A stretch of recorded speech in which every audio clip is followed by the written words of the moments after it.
बेहतर प्रधानमंत्री कौन, वाजपेयी जी, मनमोहन सिंह जी या नरेंद्र मोदी जी? एक सर, अगर एक चुनना पड़े तो आप। देखिए, डॉक्टर मनमोहन सिंह साहब की हमने तायीद की थी 2004 से 2012 तक। उनका पहला टर्म बहुत अच्छा था डॉक्टर मनमोहन सिंह साहब का, मगर सेकेंड टर्म में जो तकालीफ का दौर शुरू हुआ, जो गलतियों का दौर शुरू हुआ, और उसका खमियाजा आज हमको भुगतना पड़ रहा है कि वो सेकेंड टर्म की वजह से 14 में बीजेपी को फ़ायदा हुआ। तो ये बात बिल्कुल सही है कि पहला टर्म, मैं अपनी राजनीति में देखा हूँ एज एमपी बनकर, तो डॉक्टर मनमोहन सिंह को पहले प्राइम मिनिस्टर के तौर पर हम पार्लियामेंट में गए देखे, पहला टर्म उनका बहुत अच्छा था। ठीक है। अब देश के प्रधानमंत्री तो मोदी साहब हैं। अब यहाँ पर तो ऐसा है ना कि ये गलती कर ही नहीं सकते, कुछ गलती हो ही नहीं सकती। जब वाजपेयी साहब जब वज़ीर आज़म थे तो एक ब्रिक्स की रिपोर्ट आई थी,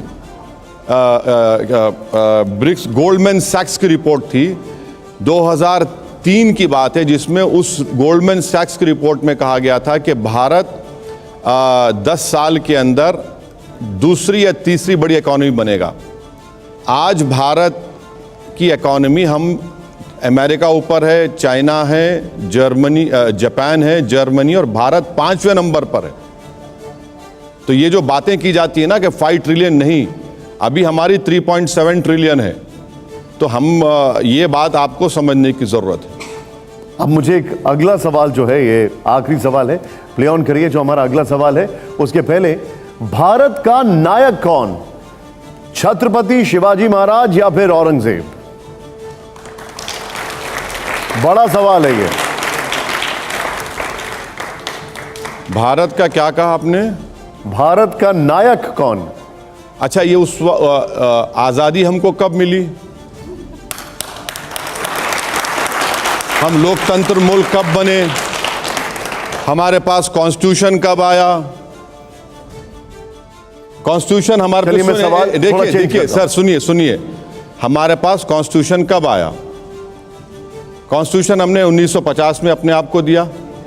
आज़ादी हमको मिली 15 अगस्त 47 को। तो अब प्रॉब्लम आप लोगों में यह है कि आप इन नौजवान बच्चों को 400 साल पीछे ले जाना चाहते हैं।